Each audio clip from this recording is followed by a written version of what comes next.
I'm very pleased to introduce a very awesome session, a conversation with Khoi Vinh and Alice Twemlow, and let's give them all a big hand, please.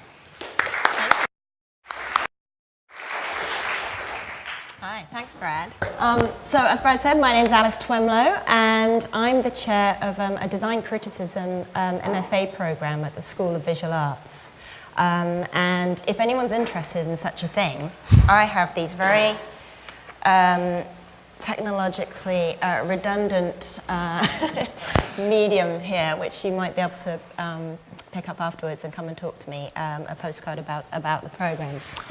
So that said, what we're really here to do, apart from providing the warm-up set for Portlandia later, is to have a discussion about design and entrepreneurship, about risk-taking, the balance between taking risks and calculation, between intuition and research, all these kind of things. Probably talk about dogs a bit as well, I expect, at some point. Absolutely. That's inevitable when Khoi's around. And, you know, this session, of course, features designer, blogger, and entrepreneur Khoi Vinh. We get to meet him up close and personal, ask everything we've always wanted to know. A little bit about designing an online system for, you know, the nation's best respected newspaper. Probably more about devising, refining, and launching an app. I'm sure that's what you really want to know about. And about how his dog, Mr. President, finds time to blog and tweet between all those naps. So, let's start, Khoi, if you want, by recalling that plunge you took last summer. There you were on the brink of making that decision to leave your position as design director at NewYorkTimes.com. So, as you were building up the nerve to quit, can you tell us a bit, what was that conversation going on in your head at that point? Well, it was actually 2 summers ago. July of 2010 is when I left the Times, and it took me 6 to 8 months to really work up the nerve to actually do it. It was a really long, hard internal conversation. But the sort of inciting incident was my girlfriend and I had a daughter who was turning 6 months around that time. I started thinking about this, and I realized that, holy moly, like, she's just getting more expensive to take care of every single day, and that would just continue, like, ad infinitum. And as a result, my tolerance for risk was just becoming, you know, smaller and smaller every single day. And so I just said, if I'm ever going to do something like this, I'm just going to have to do it now. There's never going to be a more perfect time, as imperfect as it was then. So you're excited at that moment about taking that risk, but what were you sort of possibly thinking you might regret leaving about at the Times? Oh, well, I mean, working at the New York Times it comes with a lot of benefits. Like, you can walk into any room in the English-speaking world and many non-English speaking worlds and say you work at the New York Times, and people, you know, will give you a certain amount of respect regardless of whether or not it's due to you. It's just the institution confers this respectability on you that by default, and that opens up a lot of doors and makes a lot of things possible. And I mean, to be honest, it's one of the reasons that, you know, that Brad invited me to speak today, is partly because of that background. And so, when you're working at the Times, in part, my experience was I developed a kind of almost like a codependent relationship with the Times. It's like I wanted to be on my own and build something on my own. I'd always wanted to do that, but at the same time, I sort of felt like I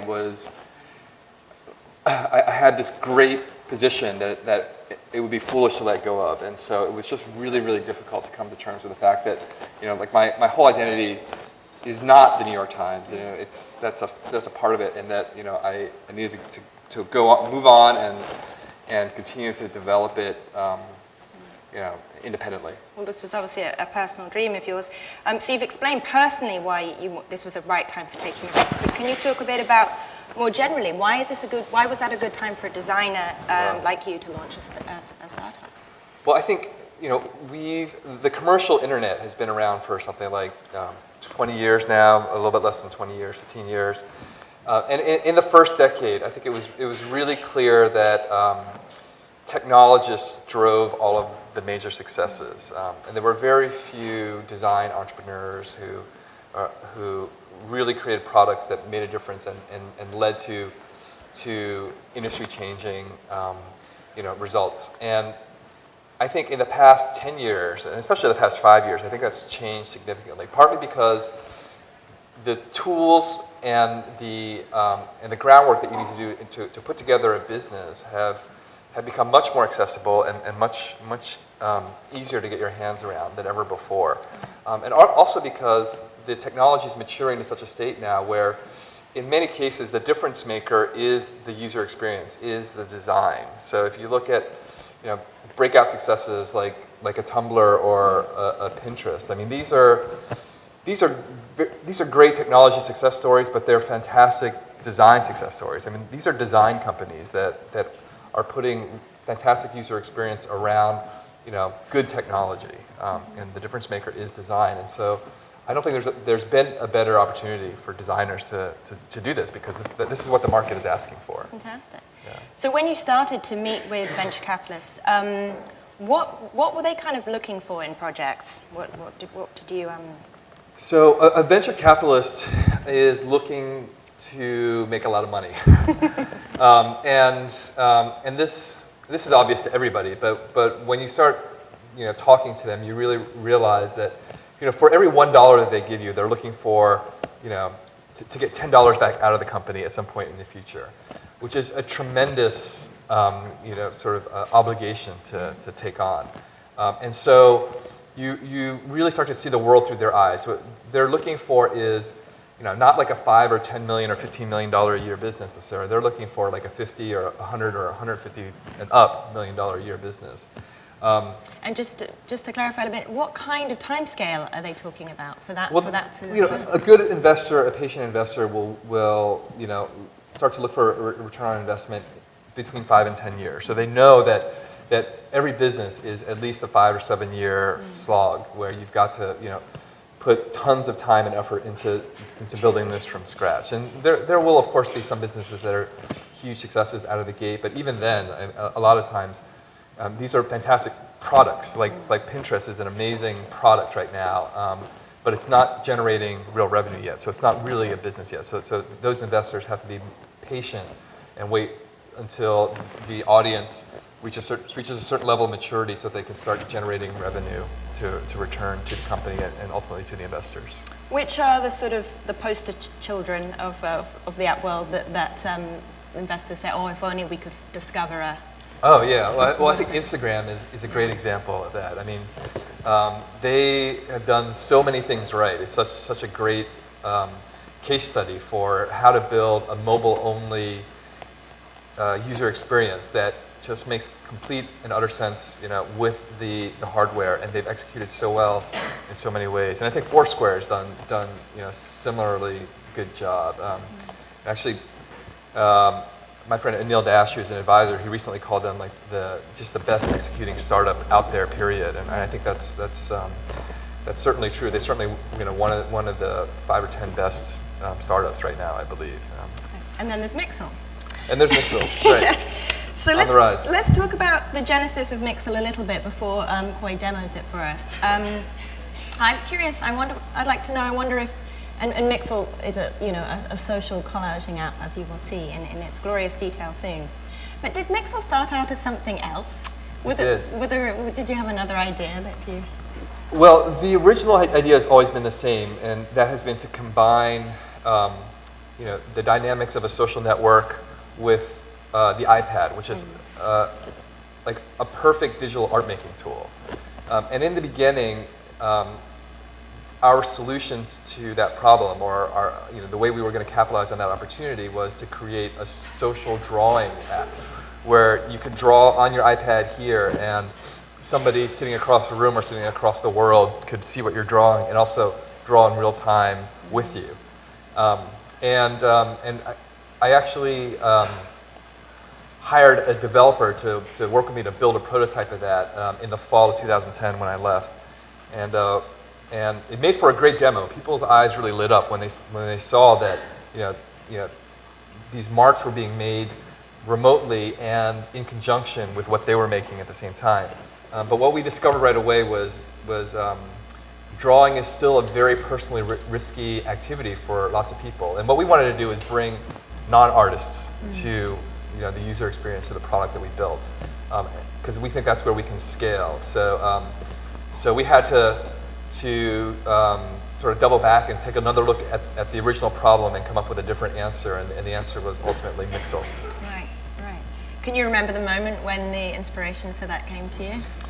Yeah, I definitely can remember the moment. Actually, it was like a whiteboarding moment when I was sitting in a conference room borrowed from my friends at Behance. They're down on Broadway, and I didn't have an office at the time. I hadn't even formed the company, and I was sitting around talking about it with one of my potential co-founders, technical co-founders, because at the time I was looking for an engineer who had found the company with me. And we were sitting around talking, and I just had this idea.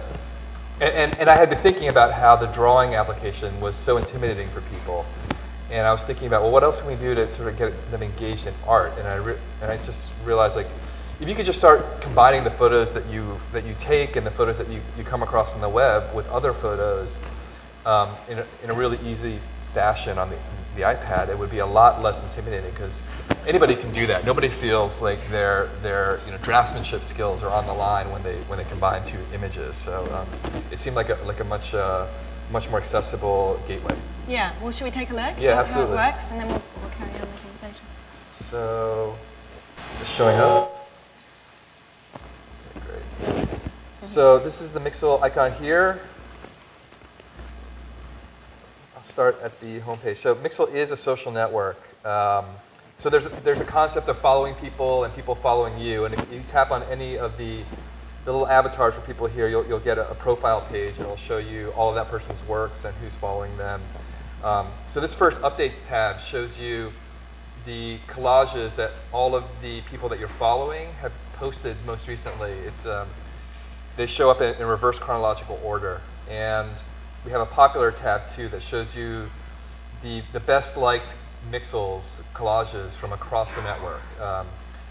And so this is a great place to find other people to follow and just sort of see the best stuff that's happening. So you can see right away there's just lots of great stuff being posted to Mixel all the time. And the truly great thing for me is, like, most of these people are not artists. They're not designers. They're people who have latent artistic talent that they've just never had an opportunity to let out. So we can make a Mixel really easily. My Mixels tab. I'm on 3G here, so it's just a little bit slow. You can tap on the Start a New Mixel button, and you get the editing screen. In the lower right-hand corner, there's the Add Image button, which I'll tap here, which will give you access to 4 different ways to add images. You can bring in any image from your iPad. You authenticate with Facebook when you come into Mixel, so you can get access to any image from your Facebook library or your Facebook account. You can do a web image search, basically for any image that's available on the web. Interesting. And pull in that image, you get a bigger preview of it.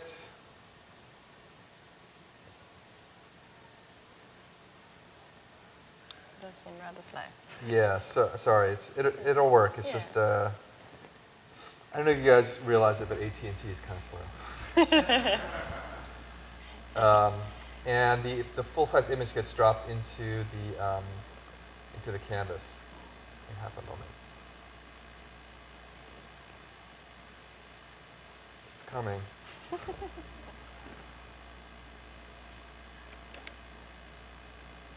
Wow, okay. So once you have the images, it actually works much more quickly. You can just use completely intuitive multi-touch gestures to pinch and zoom, to enlarge it, to duplicate it, and you can even crop any image with your finger, which is part of where the magic happens. It's just so easy just to draw around any image and get what you need from it. That was a little bit too easy, but you can draw anything there. So the real secret sauce is that every image that you add to any collage gets uploaded to the server, and the server keeps track of all of those images, all of the occurrences of that image. So So let's take a look at, let's see, one of these images here. This great cat collage by my friend Paul. So if you tap on the image, this is a finished and posted image. If you tap on it, you'll see that all of the pieces of the collage are still accessible to you, the browser. It's not as if the image has been completely flattened out into a rendered JPEG. We like to think of it as sort of object-oriented art. So you can see what's happening now, and it works much more quickly on Wi-Fi, I assure you. But you can actually tap on any of these images and sort of see, you know, how the art was put together. And you'll notice that in the lower portion of the screen, there's a little thumbnail that shows you the original uncropped image, and it will show you the other uses of that image, where else on the network that image has shown up. So that's actually the Wu-Tang Clan picture, but if you tap on the cat, you'll see the cat has shown up in 6 other Mixels, and it's loading up the thumbnails, but you get the idea. It's going to become memes. Yeah, so we like to think of it as it's not just a social network in the terms of you're interacting with other users, but the art has a social life of its own too. Like these cats in the network are sort of going out and sort of mingling with other pieces and appearing in other Mixels and so forth. And the way that happens is you tap on any image here and you tap the remix or you tap the reuse piece button, which lets you drop it into the collage that we were working on just a moment ago. And now you're free to do whatever you like with it, crop it, flip it. You can even, go back to the original image, which might take a moment, and cut it in a completely different way. And the new crop will still be connected to all the other instances of that cat throughout. So it's a really powerful sort of infrastructure for grabbing any image that you like and always having something available to work with. I thought we were going to be talking about dogs. Is this a problem? Yeah, well, I'm sorry. I guess the network's working too slow. Open to this. Yeah, but I'm open to other ideas, not just cats. So you can see that these images can also be remixed wholesale. So you can open up any collage, tap the remix button. You get access to all of those pieces put onto a brand new canvas, and when you're done creating that new collage, it will get added to the end of this string of remixes here. And you can see there's just, this has been a great thread. It's just, cats doing all sorts of amazing things, always trying to prove that they're better than dogs, apparently. And it just goes on and on. At the very end of that, this thread would be any new remix that you add to the equation. So what we're trying to do is engender visual conversation. So it's really about sort of releasing your inhibitions about making art and just sort of jumping in there and joining the conversation in any way that you see fit. Fantastic. Has anything surprised you so far in the way people have been using Mixel? Yeah, there's been a lot. So the editing tools are really very primitive. People come in and the first thing they do is they ask if there's a more precise way to cut out the images or there's layer control or so forth. But we purposefully kept all of the tools very, very simple. Nevertheless, people have done just really amazing things with these really, really primitive tools. This one user, Ivy Debris, has used Mixel to create these really elaborate, beautiful, richly detailed illustrations. This is one of a house, which I'm sorry, it's still taking a while to load. But they've just achieved a level of fidelity in their renderings that I just didn't expect them to do. Right. And she was already an accomplished artist. So she actually is not. I believe she's a nurse or something like that. Okay. So but this is her medium. Exactly. That's a sweet spot for us. Is for somebody who nurses sort of like an artistic bent, but they decided for whatever reason to go another route in their lives or in their career, and so they have this really, what I think is really pressing yet unmet like creative need. Like they just need a release for this artistic energy. And we think there's tens, if not hundreds of millions of people like that out there. And so we're really building it not necessarily for artists and designers, but for everybody else who went a different path. While we're on the topic of socialness, you better explain your choice of Facebook. Okay. People have strong feelings about Facebook, I've discovered. A lot of people like it, and obviously, because it's like a bajillion users strong now. But especially in the design and technology community, a lot of people object to Facebook. And I actually am not the biggest fan of Facebook either. But when we built Mixel, one of the things that we really decided early on is we really want to create an environment where a kid could use Mixel with his or her grandparents or their aunts or uncles or their family or whatever. A really family-friendly place. And we looked around and we realized that there's a lot of outlets for posting your art on the internet, and you can use pseudonyms. You can use an anonymous account to do that.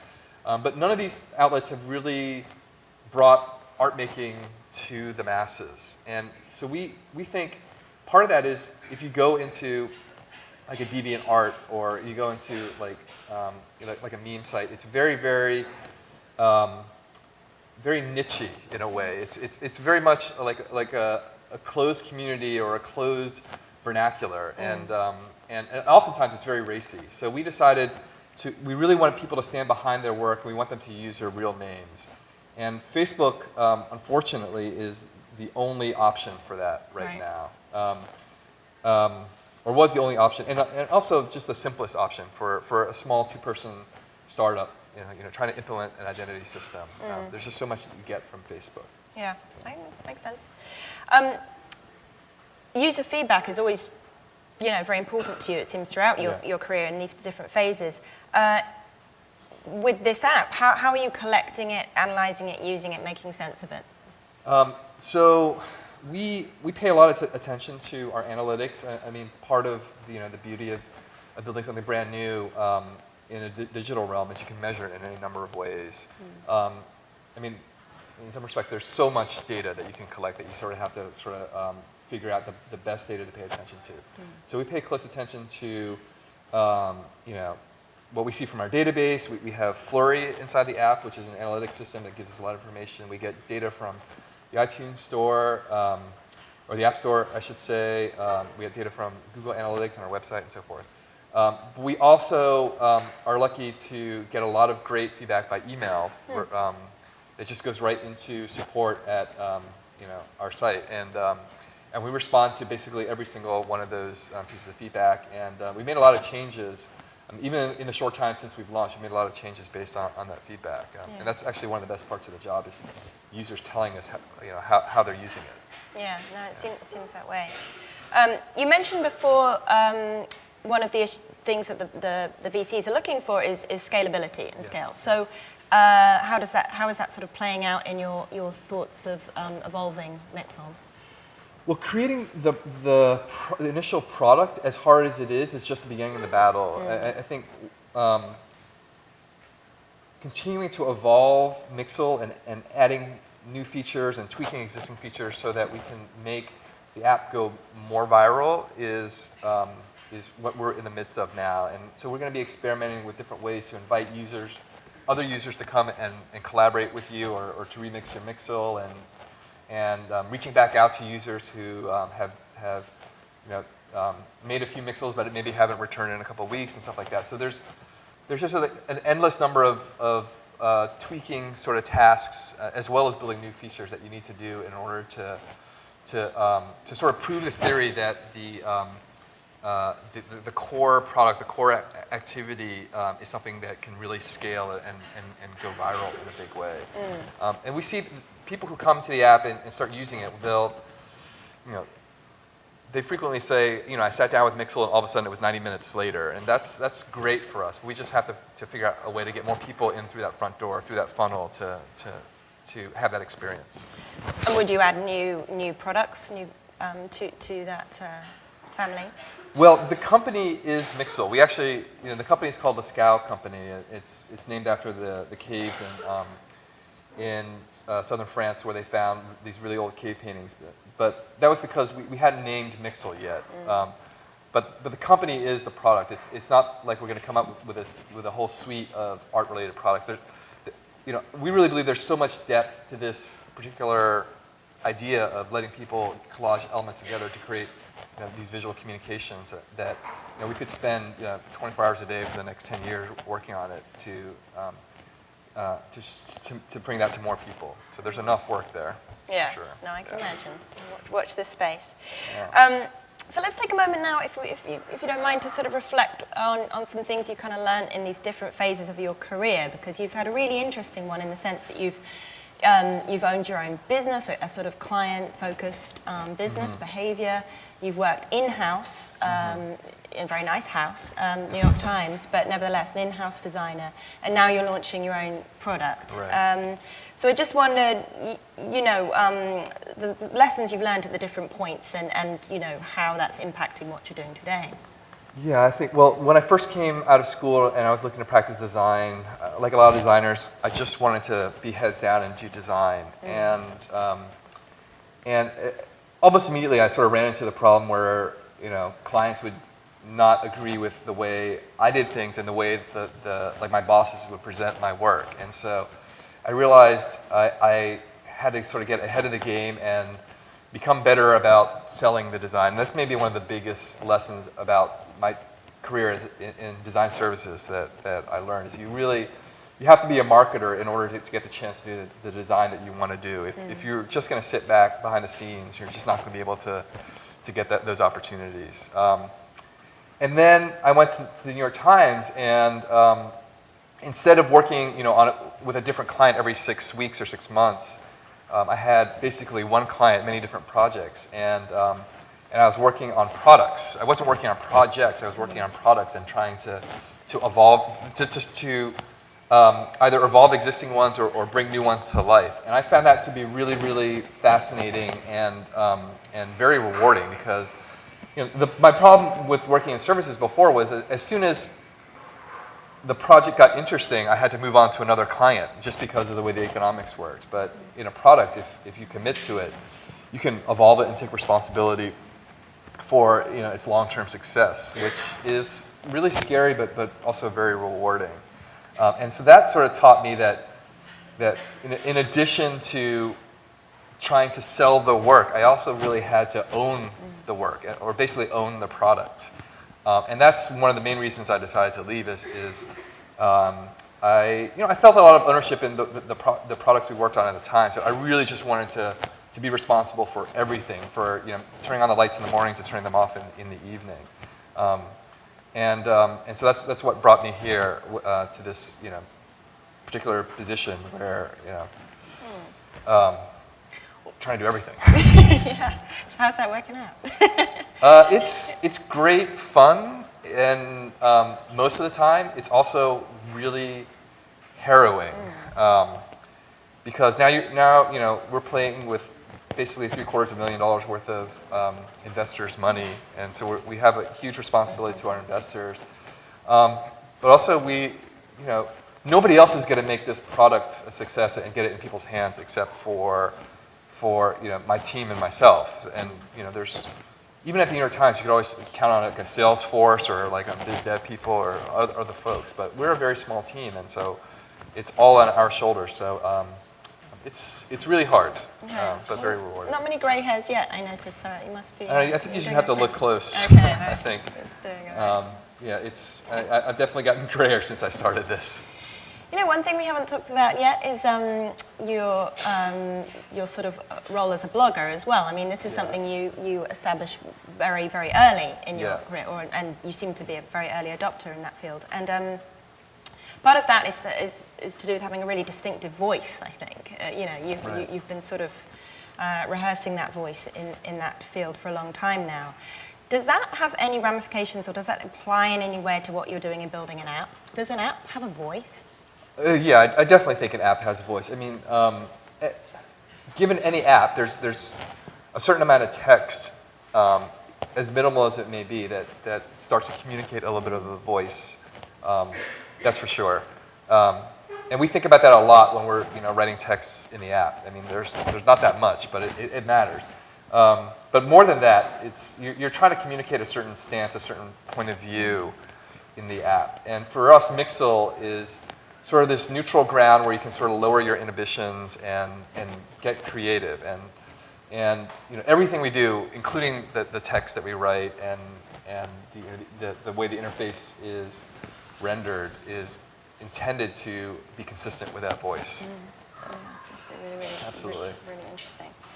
And one other thing before we open up for a few questions from the audience, I wondered if you could talk us through what appears to me as an outsider to be something of a tension in your work between having that voice, having that sort of very ability to do gorgeous design, but also being really interested in systems. Right. And I wonder how you kind of negotiate that kind of tension. Yeah, there's always been that tension. I mean, I started studying design as a form of personal expression because I just found it so fun to work with these graphic elements to sort of, give voice to what I was thinking inside. And then when you build these systems, especially social systems, what your real job is to allow other people to express themselves. I mean, the way I think about it is you're also trying to set up a fertile ground where things can happen that you never expected. So on the one hand, my early training was all about controlling every single little element, and now I'm trying to create things where I purposefully am not controlling everything so that people can sort of feel ownership themselves, and that's been a very long learning process that I feel like I'm still going through.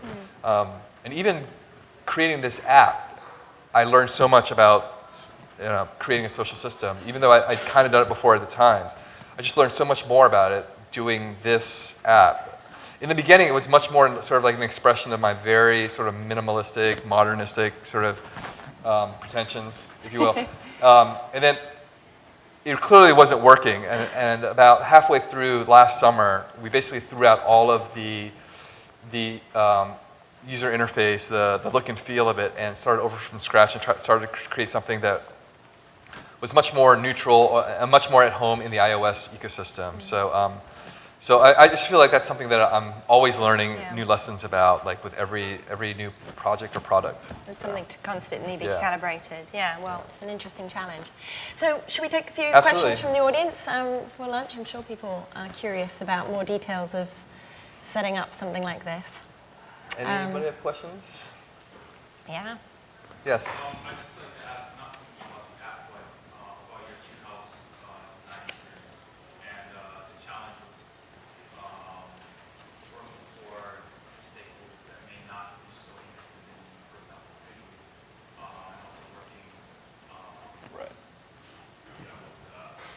people who are purely focused, for example, on money of the business and so on. How you navigate that. Right.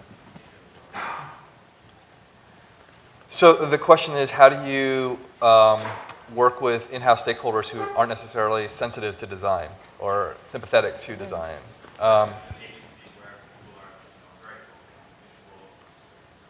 Okay. And so the principal business is not a design business. It might be a publisher, it might be a manufacturer, or something like that, right? Yeah, that's really hard. I mean, that's the central challenge of being in-house, obviously. I mean, I was lucky because at the times there was a strong design culture that carried over from the newspaper side of things, where traditional graphic design was really essential to conveying good journalism. And so we were able to build on top of that. But there were plenty of people who were not that sympathetic to design, or that might be too harsh, but there were plenty of people who just weren't conversant in design, didn't really understand how it worked.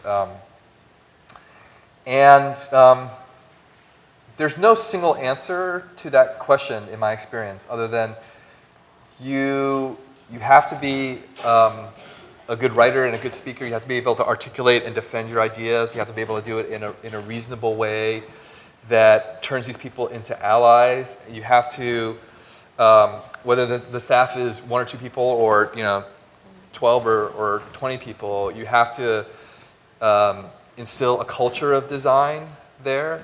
How did you go about doing that at the time? We did a lot of stuff. I had a design team of about 12 folks, and one of the things I did, I think that helped a lot, was we had a weekly check-in meeting where we reviewed work and we also talked about different things going on in the design industry. And I sort of made it like an ironclad rule that meeting would happen at 10 o'clock every Friday without fail, which is one of the things that I saw in a lot of businesses was those meetings often get pushed aside. And when you're pushing aside time for designers to talk about design, you're basically pushing aside the design culture. So I was really kind of like a jerk about everybody being there at 10 o'clock and nobody else being able to schedule meetings with the designers at that time. And just sort of things like that. Just really trying to assert yourself as a designer, with a smile, but making it clear that you consider it as important a part of the business as everybody else. And like anything in life, if you project that confidence in it, then people want to believe in people who are confident in themselves. Yeah, So. they want to come to your party. Yeah. Yeah, exactly. Other questions? Yeah. Yes.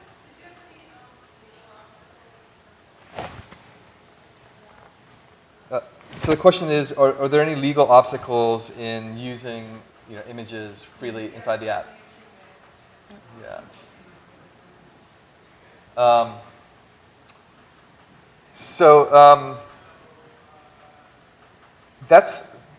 We've had a lot of discussions about that with our lawyers and with our investors. And we really believe that what you see in the app is very much like fair use. I mean, if you look at the majority of these works, they're not just images copied over and reproduced, like on a Tumblr or a Pinterest or a Pinterest. I mean, people are creating new value out of this stuff. That said, as we grow, that's going to become a more pressing issue. We do comply with the DMCA, so if you're a copyright owner and you have a complaint, you can file it and we'll take it down, through normal channels.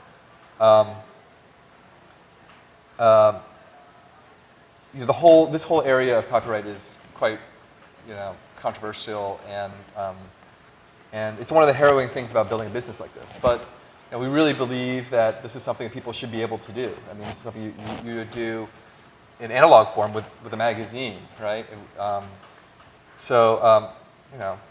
We think there's a bright future in spite of the potential legal obstacles. Other questions? Another question? Oh, I think we're out of time. Well, let's just end one last Sure. question, because we've got a couple of minutes before 12, but which is just if you could, this is probably what's in people's minds, I would imagine, is that if people have the germ of an idea for a product, yeah. they're in a similar situation as you were, they're working in a company of some kind, and they want to make something happen in 2012, what would be your advice for them? My advice would be you really have to build it. You can't talk about it. When I was starting to build Mixel or just to get buy-in to the idea, I paid roughly $10,000 to a contractor out of my personal funds to build something, a very simple prototype, but a very real prototype, something that people could look at and react to. And they take you so much more seriously when you have that. And you will learn so much more about yourself when you do that and you're presenting it too. And it's just that first step. And then from there, you just start to build on that. But if you don't take that first step and get something real into the world, then you'll just never get anywhere with that idea. Okay, so build the prototype first. Yeah. Well, I'm sure Khoi will be hanging around a bit afterwards to answer some more of your questions if you have them. But before we leave the comfy sofa, please join me in thanking again Khoi Vinh.